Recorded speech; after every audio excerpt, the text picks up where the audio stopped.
నమస్తే కార్యదర్శి పెద్దలు రావణయ్య గారికి అలాగే కార్యక్రమంలో హాజరైనటువంటి పెద్దలు బీసీ గారు రాష్ట్రంలో టీఏసీ కేడర్లో ఎన్సీసీ డిపార్ట్మెంట్లో ఉద్యోగం చేస్తున్నటువంటి టైంలో కూడా ఉద్యోగాలు పొందుకుంటారు. ఉద్యోగ అనంతరం పొందేవారు. ఆంధ్రప్రదేశ్లో చాలా పాల్గొంటున్నారు. ముఖ్యంగా టీసీలో అన్ని కులాలకి వాళ్ళ జగన్మోహన్ గారి మీద రిప్రజెంటేషన్ వెళ్ళడం ఉపాధి ఆయన విశేషిస్తున్నారు. మరి ఆ క్రమంలో ఆయన కార్యక్రమంలో పాల్గొనగా ఆనందకరంగా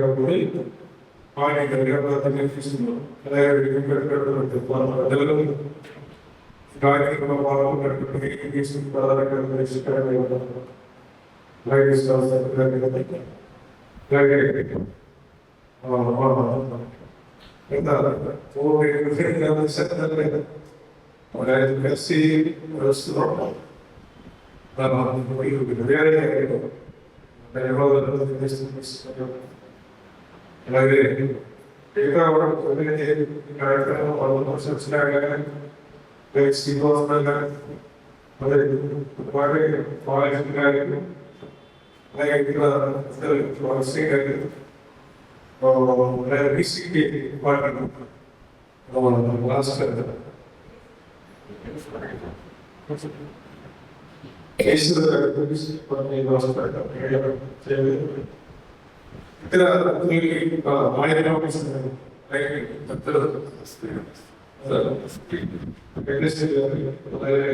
హీಗಾಗಿ ఈరోజు ఈ కార్యక్రమంలో సాంస్కృతిక తెలుగు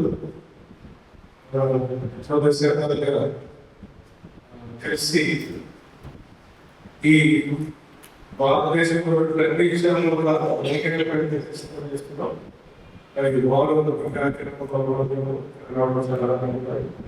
వాస్తవానికి బీసీ నాయకులు ఇప్పుడు ఏమంటే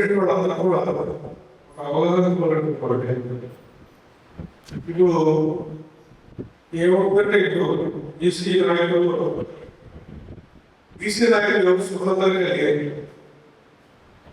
ఇది చాలా ముఖ్యమైన విషయం. స్వతంత్రత ఉన్నటువంటి బీసీ నాయకులు రాసలేదు. స్వతంత్రంగా లేనటువంటి నాయకులు అంటే ఒక్కొక్క కులంలోనే అనేక రకాల సంఘాలు ఒక్కొక్కసారి ఒక్కొక్క ఒక నాయకుడు ఏ నాయకుడు బీసీలో ఉన్న నాయకులు అయితే ఈరోజు మనం ఏదైతే బీసీ సమస్యలకి గుర్తుపెట్టి కారణమైనటువంటి వాళ్ళ దగ్గర బీసీ యొక్క డిపెండెంట్ కూడా బీసీ దగ్గర రావాల్సిన అవకాశం వాళ్ళే అనుభవిస్తున్నారు. వాళ్ళ దగ్గర వాళ్ళు వాళ్ళు అనుభవిస్తున్నారు. వాళ్ళ వల్ల మరి రోజుగా తెలంగాణ మనం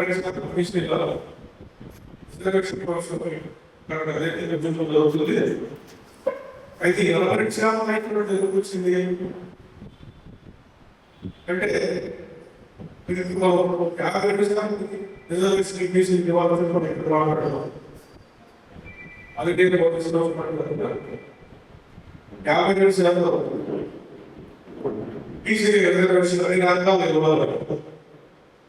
విద్యా రంగాలు అలాగే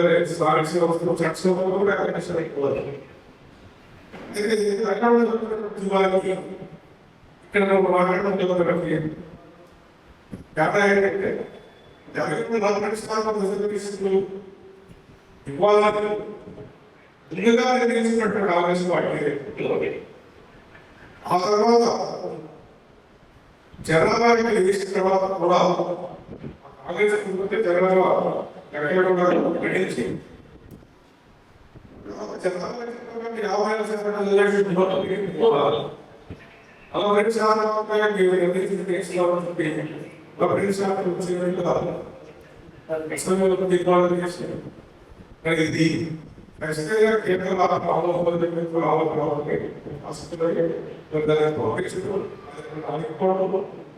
కూడా అది చెదురుబాటు కావాలనేటువంటి పరిస్థితులు ఆటంకాలు ఎందుకంటే మరి కాంగ్రెస్ ఎస్ఎస్బిసి రిజర్వేషన్లు రిజర్వేషన్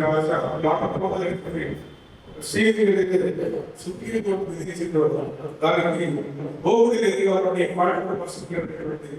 దీన్ని పక్కన పెట్టడం మరో 52% సంరక్షితులు కావాలనుకుంటున్నాం.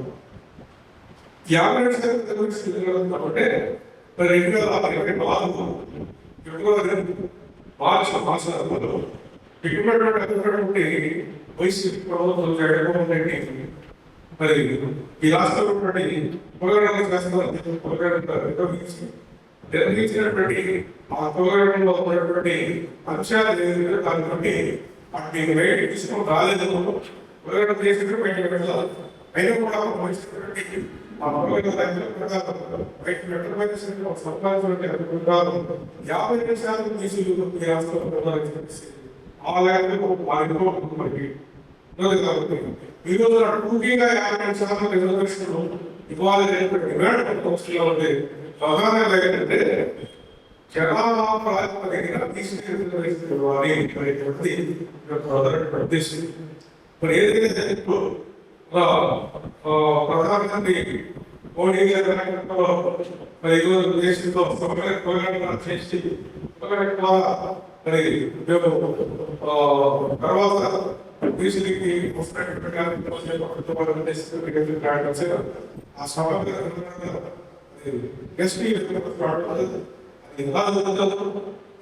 తర్వాత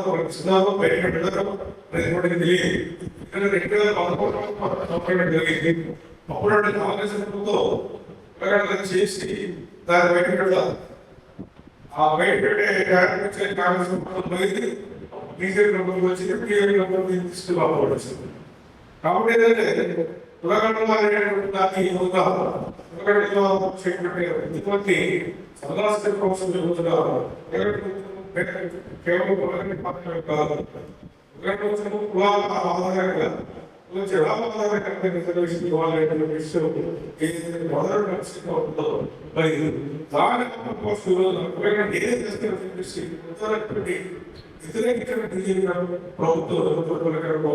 చేస్తారని చెప్తుంది. మరి ఇప్పుడు వాళ్ళు వచ్చినటువంటి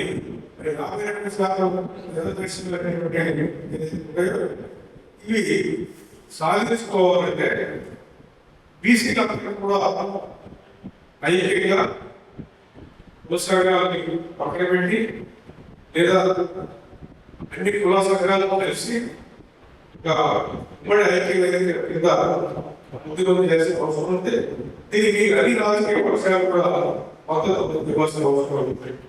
ఇప్పుడు ఏదైతే రాజకీయ తీసుకోవాలంటే 52% బీసీకి రాష్ట్రంలో అన్ని రంగాల్లో విద్యార్థులకు సంవత్సరాలు అదేవిధంగా దేశవ్యాప్తంగా ఉన్నటువంటి ఎక్కడ దేశంలో కూడా మరి అలాగే బీసీకి జనాభా మరి సాధించుకోవడం వెళ్ళాలి. ఎందుకంటే ఇది సాధించుకోలేదు.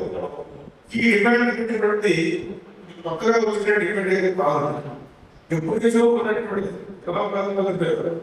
ఇప్పుడు న్యాయసంగతంగా ఉన్నటువంటి డిమాండ్ చట్టాల స్వతంత్రంగా ఇది మార్చుకునే క్రమంలో అప్పుడు అనేక రకమైనటువంటి పోరాటాలు తప్పుదోవలు దానికి సంబంధించినటువంటి అనేక రకమైనటువంటి వాదనలు మరి గత దశాబ్దాలు జరుగుతూ వచ్చాయి.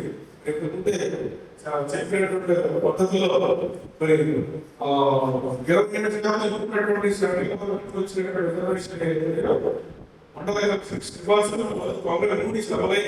93 దాకా అంటే 50 దాకా అమలు వచ్చింది కాబట్టి 93 దాకా సంవత్సరాలు సకలంగా తీసి విజయాలు ఇంత ఎందుకు లేదు మరి చట్టసభలో మరి రిజర్వేషన్ ఇచ్చే అవకాశం ఉన్నది. రాజ్యాంగంలో ఈజీగా రిజర్వేషన్ ఇచ్చే అవకాశం ఉన్నది. స్టేట్ గవర్నమెంట్ అమలయ్యి స్టేట్ గవర్నమెంట్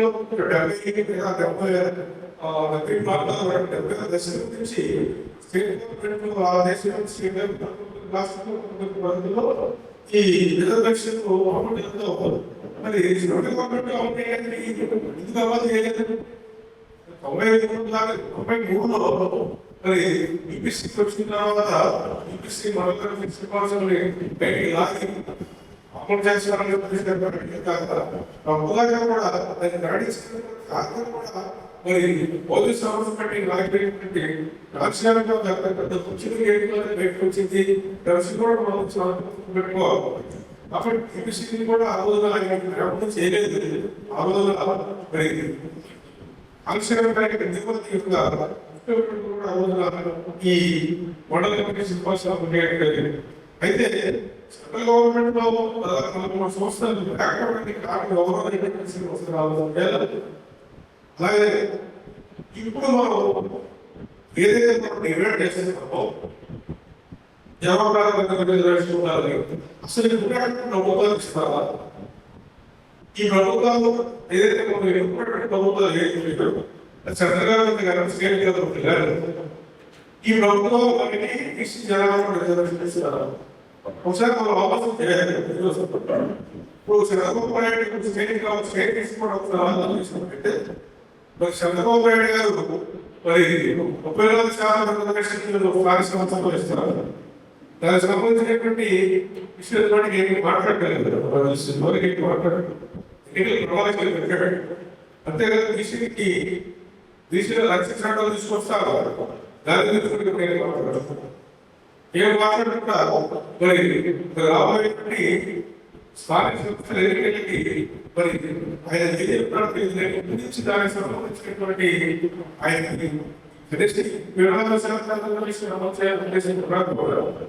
చేయబట్టి దానికి సంబంధించిన ఏర్పాటు కార్యక్రమాలు చేసుకోవాల్సి ఉండదు. అయితే ఇక్కడ ప్రధానమైన విషయం ఏంటంటే బీసీలకు ఈ రాష్ట్రంలో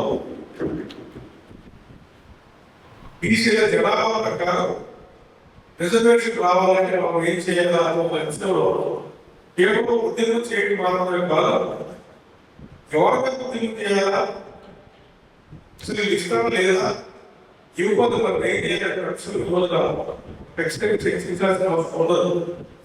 ఇప్పుడు బీసీలకు రిజర్వేషన్ ఇచ్చేయడం మరి పోస్ట్ కమ్యూనిటీకి సంబంధించిన వాళ్ళు కాబట్టి వాళ్ళు లేదు.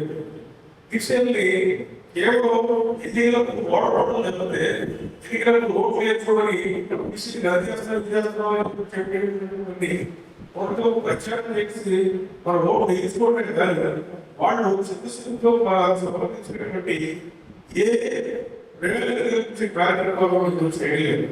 ఒకసారి ఆలోచన చేసినప్పుడు ఒక సమాజాన్ని కూడా బీసీ కులాలు కూడా ఏ కులాన్ని కాపాడాలని కార్పొరేషన్ పెట్టి కార్పొరేషన్ ద్వారా కార్పొరేషన్ చేయడం ఒక కమిటీలు వేసి ఈ కార్పొరేషన్ ఏదో ఈ కులాన్ని కార్పొరేషన్ పదవులు ఆ కులానికి సంబంధించినటువంటి దానికి సంబంధించినటువంటి ఏ నిధులు కేటాయించడం కేవలం ఎన్నికలకు ఉపయోగపడేటువంటి ఆ కులంలో నాయకుల్ని వాళ్ళ తమ కుటుంబంలో పెట్టుకోవడానికి చేసేటువంటి కార్పొరేషన్ ప్రధానంగా కూడా రోజు గడిపించుకుంటూ వీళ్ళందరూ కూడా కేవలం పని చేయకుండా ఆ కులాన్ని పని చేయకుండా కేవలం ఆ కులాన్ని మరపెట్టడం కోసం ఇవ్వగల అనేక కార్యక్రమాలు మాట్లాడుతున్నారు.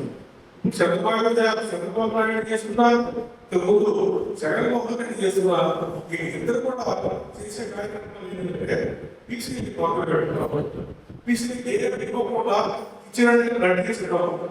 ఆ విధంగా చేసేటువంటి ఈ కార్యక్రమం మనం చేసే కార్యక్రమాలు ఏమైనా వాళ్ళు ఏ వ్యక్తుల్ని కార్పొరేషన్ మొదలు అప్పగించి లేదా పార్టీలో పొజిషన్ చేసిన పొజిషన్ అప్పగించి వీళ్ళ ద్వారా నువ్వు మా పార్టీ మీకు చేస్తుంది, మా రెడ్డి కులాలకు సంబంధించినటువంటి మరి ఆయుధులు పని చేస్తారని చెప్పేసి మన చేత ప్రచారం చేసినట్టు ప్రభుత్వ సంబంధించిన నాయకులు పని చేస్తారని చెప్పేసి మనసేత ప్రచారం చేసే పద్ధతిలో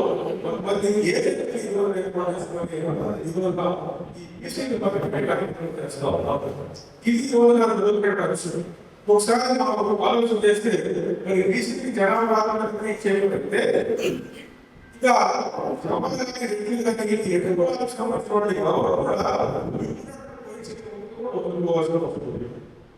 మనందరూ తెలుసుకుని శాసనసభ ఒకసారి ఆలోచన చేసి 25 ఎమ్మెల్యే సీట్లు ఉంటే మరి నమ్మకం 270 దాకా సీట్లు వాడుతుంది.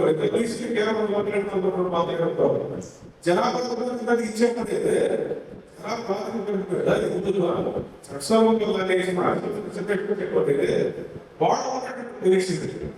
రెడ్డి వాళ్ళు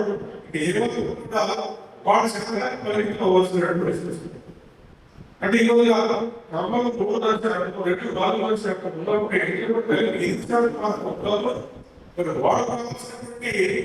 పదవులు ఏదైతే వాళ్ళిద్దరు కూడా కలిసి మొత్తం కూడా ఒక 20 సీట్లు లోపల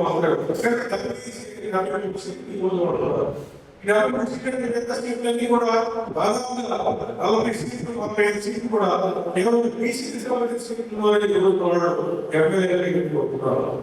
కాబట్టి దీన్ని వదులుకోవడానికి ఆ పార్టీ సిద్ధంగా ఉన్నాయా? సిద్ధంగా నువ్వు మరో అది రెడ్డి ప్రభుత్వం కానీ అప్పటి కాదు. వీళ్ళెన్నో విషయాలు వచ్చేదానికి బీసీని మోసం ఉండదు కానీ బీసీకి రావాల్సినటువంటి వాళ్ళ కాకుండా వాళ్ళు అనుభవించినప్పుడు కానీ వీళ్ళిద్దరి మధ్య ఒక అది మనకి గమనించారు. వీళ్ళిద్దరు కూడా ఒకే గమనిస్తూ ఉన్నది. మరి బీసీ పునరావృతం చేసిన తర్వాత జగన్మోహన్ రెడ్డి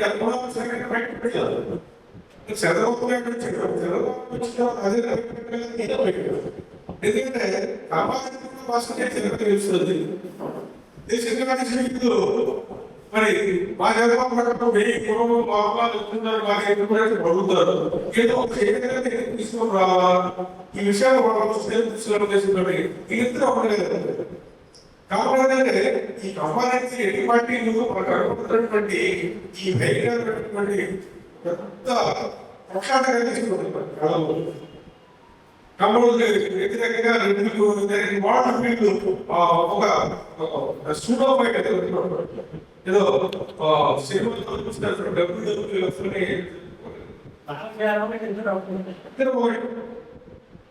ఒక విచిత్రమైనటువంటి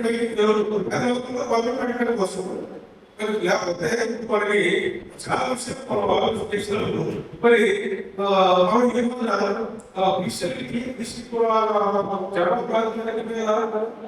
మాకు రిజర్వేషన్ మరి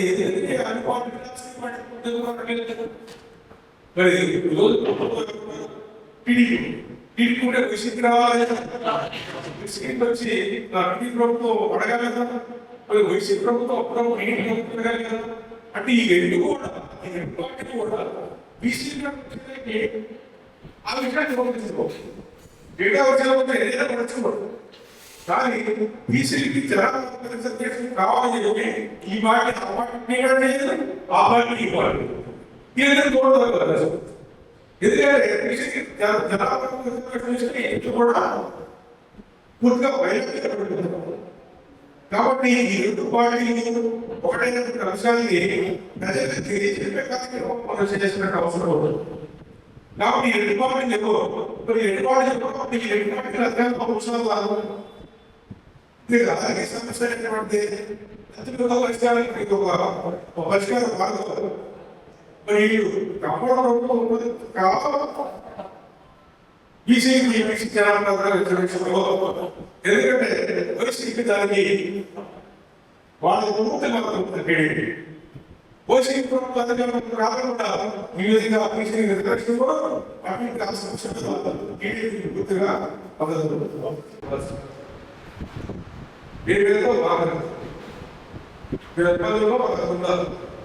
మరి అలాంటి పరిస్థితుల్లో మరి ఆ ఉదాహరణ చేసినటువంటి ఏబిసిడి ఈ కూడా బీసీ ఏబిసిడి ఈ వచ్చినప్పుడు మరి ఈ ఏదైతే ఏబిసిడి గ్రూపులుగా విడదీయబడ్డారు మరి ఒక్కొక్క గ్రూప్లో కులాలు ఒక్కొక్క గ్రూప్లో కులాలు పెట్టడం జరిగింది. అయితే గొడవలు వచ్చినప్పుడు బీసీకి సంబంధించినటువంటి రిజర్వేషన్ వచ్చేది సారీ సంస్థలో ఎవరైనా బీసీలంతా కూడా అన్ని చోట్ల అప్పటిటువంటి డామినేట్ క్యాస్ట్ అక్కడ బీసీగా అక్కడ డామినేషన్ చేసేట్టుకోబడుతున్నారు. అయితే ఈ సందర్భంలో చాలా ప్రాంతాల్లో ఈ కొంతమంది బీసీలకే ఆ యొక్క అవకాశం తీసుకునే అవకాశం విషయంలో మరి లంకా వెంకటేశ్వర గారికి ఇక్కడ ఉత్తరాలకు సంబంధించినటువంటి క్యాలిక్యులేషన్స్ గురించి మనం చెప్పారు. మరి ఈ సందర్భంగా మనకి ఏంటంటే ఖచ్చితంగా అన్ని కులాలకి రిప్రజెంటేషన్ ఉండాలి. అలా ఉన్నటువంటి ప్రజాస్వామ్యమైనటువంటి ప్రక్రియ దానికి రాజకీయ కాదు. అయితే ఇంప్లిమెంట్ చేయడంలో ఎలా అంశంలో వచ్చేది దీని కొంత సూత్రప్రాయంగా అంగీకరించాల్సిన విషయమే. అయితే ఇది ఏబిసి ఈ వర్గీకరణ ఏదైనా ఏబిసిలో ఉద్యోగాలు జరిగి అలాగే విద్యాసంస్థలు జరిగింది. అలాగే ఇప్పుడు స్థానిక సంస్థలు కూడా జరగాలనేటువంటి అంతే కదా. కాబట్టి స్థానిక సంస్థల్లో కూడా జరిగితే వృధాగా చేయటువంటి కులాలకి అవకాశం ఇచ్చే అవకాశం ఉంటుంది. ఇక్కడ ఏదో ఈ సంచార కులాలు లోపలి క్యాస్ట్ ఈ క్యాస్ట్ అసలు ఎక్కడ కూడా పదవులే చెప్పింది బాగా పైగా ముస్లిమ్స్ కూడా ముస్లిమ్స్ ఈ గ్రూప్లో చేశారు. మరి ఈ గ్రూప్లో చేస్తే వాళ్ళు కూడా ఈ గ్రూప్ రిజర్వేషన్ ఇస్తే వాళ్ళు కూడా అవకాశాలు జడ్పీలో బ్రాహ్మణ్స్ కానీ ఎంపీటీసీ కానీ సర్పంచ్ కానీ అవకాశం ఉంది. కాబట్టి దీన్ని వాళ్ళు కూడా దాన్ని ప్రకటించే పని లేదు. ఖచ్చితంగా పట్టుకుంటా మరి రిపోర్ట్ చర్చించి మరి దీని మీద అవసరంగా దీన్ని ముందుకు వెళ్దాం. అయితే దీన్ని మనం అన్ని వర్గాలకు సంబంధించిన బీసీ కులాలకు సంబంధించిన మనం అర్థం చేసుకోవాల్సిన విషయం ఏంటంటే ఇది ఈరోజు మనం కొనగలుగుతున్నాం. ఈరోజు మనం మన జన్మకాల మీద అన్ని రకాల రిజర్వేషన్ ప్రభుత్వం ఎవరు ఎవరుపడుతున్నాం. మనం ఈరోజు మనం అధికారం ఎవరుపడుతున్నాం, అధికారం ఎవరున్నారు, అధికారం వైఖరి ఈరోజు బీజేపీ అధికారం ఉంటే మోడీ బీసీ విధంగా ఉన్నాడు. మరి మోడీ బీసీ అధికారంలో మోడీ ఎందుకు చేయలేదు? మరి మోడీ చేతుల్లో ఉంటుంది కదా. మోడీ చేతుల్లో ఉన్నటువంటి బీసీలకి బీసీకి మన జనాభా వాళ్ళకి రిజర్వేషన్ కొడుతున్నటువంటి మోడీ చేతుల్లో ఎందుకు చేయలేదు? ఇది చాలా ముఖ్యమైన అంశం. అంటే ఇప్పుడు బీజేపీ ప్రభుత్వం చేస్తున్నటువంటి వైఖరి ఏదైతే ఉందో దీన్ని మనం అర్థం చేసుకోవాల్సిన అవసరం. బీజేపీలో నాయకత్వం వహిస్తున్నటువంటి కుటుంబాలకు సంబంధించినటువంటి నాయకత్వం ఏదైతుందో ఆ నాయకత్వం ఈ రోజున బీసీల యొక్క నిజమైన సమస్యని పక్కదాన్ని ప్రకటిస్తూ వీళ్ళు ఏ ఓటులో కూడా ఈ రోజు పని చేయకుండా వీళ్ళు ఓటు పరంగా మతపరంగా ఉపయోగించుకుంటూ ఓటు కోసం చెప్పి ఈ రోజు అధికారంలో అధికారంలో బీసీ న్యాయం చేయాలని తీసుకుంటాడు. అంటే ఈ రోజు ఏమవుతుందంటే మరి బీసీ కూడా హిందువులే కదా, బీసీలలో బంధువులే, బీసీలలో హిందువులలో బంధువులైనప్పుడు ఇందులో బీసీలు కూడా హిందువులు అందరూ ఒకటే. నువ్వు అగ్రకులాలకు సంబంధించినటువంటి వాళ్ళు ఉన్నప్పుడు మరి మీ మీ మతానికి సంబంధించిన బీసీలు ఇంటికి ఎదుగుతాయి వాళ్ళు మాట్లాడలేదు. అది వాళ్ళకి గమనించాలి. బీసీలు తీసుకొచ్చి మనమంతా ఒకే మతంలో చెప్పి తీసుకెళ్ళి మరి ముస్లింస్ ఎస్సీ లేకపోతే మైనారిటీ ముస్లింస్ క్రిస్టియన్స్ బీసీకి సంబంధించిన హిందూ సమాజాన్ని మొత్తం కూడా విడగొట్టి వాళ్ళు ఉపయోగించుకుంటారు. కానీ వాస్తవానికి ఏంటంటే వాళ్ళు హిందువులు బీసీ హిందువులకి వ్యతిరేకంగా పనిచేస్తున్నట్టు ఈరోజు ప్రధానమైన బీసీ శత్రువులు ఎవరు, ఎస్టీ శత్రువులు ఎవరు, ఎస్సీ శత్రువులు ఎవరు, మైనార్టీ శత్రువులు. మనం ఈరోజు ఎస్సీ బీసీ మైనార్టీగా ఎస్సీ మైనార్టీకి సంబంధించిన వాళ్ళు అందరూ కూడా ఎవరి ప్రత్యేకమైన సమస్యలు ఉన్నా కూడా ఈ సమస్యను తీర్చవలసింది ఎవరు, ఒక ప్రధానమైనటువంటి పాలన. ఈ పాలన ఎవరు వ్యతిరేకంగా ఉన్నది, అందరికి వ్యతిరేకంగా ఉంది. అందరికి వ్యతిరేకంగా ఉంటే మన మధ్య అనేక తీసుకుని వచ్చి మన మధ్య ఐక్యత లేకుండా చేసి దాన్ని ఉపయోగించడం. దీన్ని మనం ఖచ్చితంగా మనం అనుభవం చేసిన అవసరం. ఈ రోజున బీసీఎస్ ఈ రోజున మరి అధికారులు సంబంధించినటువంటి వాడు, అలాగే వైరాగ్య శక్తులు అక్రమాలకు సంబంధించినటువంటి వాడు, ఎస్సీకి అందరూ కూడా ఈరోజు మేము చాలా ఆరోగ్యంగా పెట్టడం విశాఖపట్నంలో 2 రోజుల శనివారం నిర్వహించాం. ఆదివాసీ హక్కుల గురించి ఆదివాసీ హక్కులు ఈ రోజు ఆకర్షిస్తున్నారు. రాజ్యాంగపరంగా ఉన్నటువంటి హక్కులు ఏదో అడిగిన వాళ్ళు తీసేసే రోజున అడిలోకి మరి కార్పొరేట్ వర్గాలను కార్పొరేషన్ తీసుకొచ్చిన అక్కడ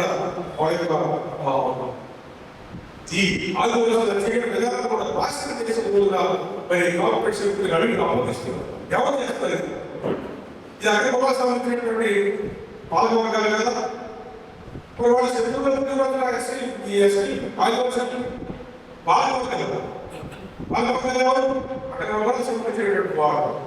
అలాగే అక్కడ సంబంధించినటువంటి కార్పొరేట్ చేస్తున్నటువంటి రాజకీయ పార్టీ అదే బీసీకి అదే ఎస్పీ అదే కాబట్టి ఎస్ఎస్సీ వ్యతిరేక మనం నిలబడి మన రాజ్యాంగాన్ని వచ్చినప్పుడు సమస్య పరిష్కారం. ఈ రోజు రాజ్యాంగాన్ని అడుగుతున్నా కూడా రాజ్యాంగాన్ని కాబట్టి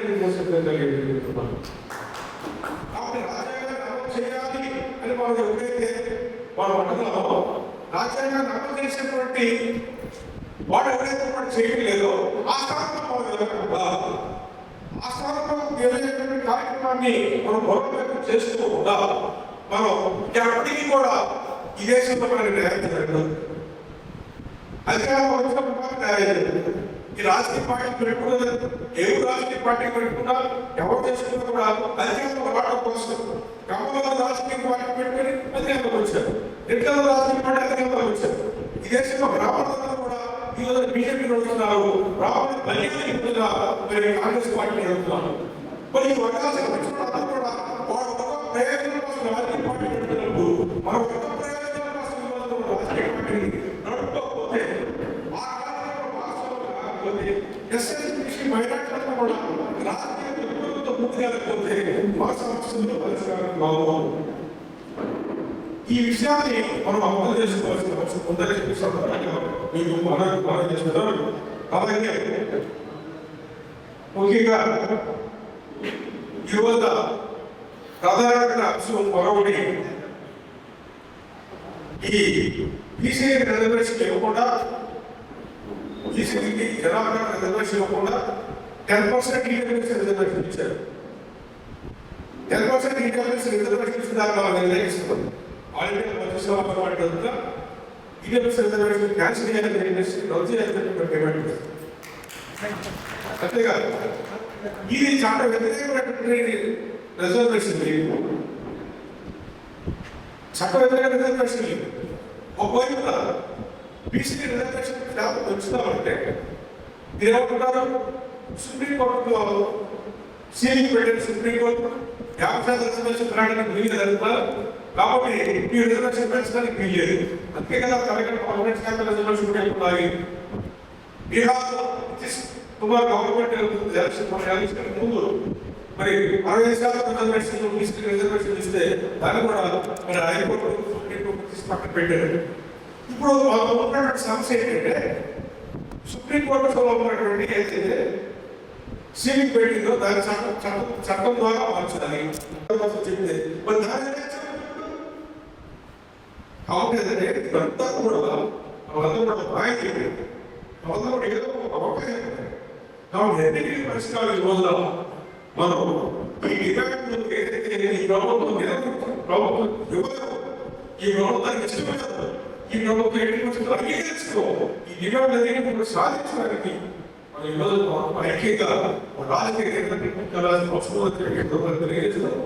ఇలాంటి రాజకీయ నిర్ణయాలు పడినటువంటి అనేక సంఘాల పార్టీలు కూడా తెలుసుకోవాల్సిన అవసరం ఉంది అని చెప్పి భావిస్తున్నారు. రాజకీయ పార్టీ ద్వారా ఏంటంటే ఎస్ఐసి రాజ్యాంగాన్ని సాధించుకోవడం ఆ సంస్థ ప్రశ్నలు తీసుకొస్తూ రాజ్యాంగాన్ని కాపాడుకోవాలి. రాజ్యాంగంలో ఉన్నటువంటి హక్కులు కాపాడుకోవాలని రాజ్యాంగాన్ని రక్షించుకోవాలి. రాజ్యాంగాన్ని రక్షించుకునే రెండు అంశాలు కూడా ఈ సందర్భంగా తెలుసుకోవాల్సిన అవసరం ఉందని చెప్పి 57% కావాలని చెప్పి కోరుకుంటూ వాళ్ళందరినీ మాట్లాడుతున్నారు. ఏదైతే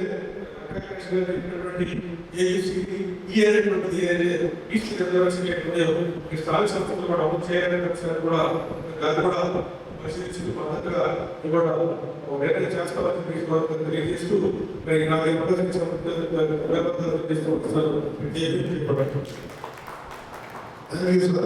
నాకు సమగ్రంగా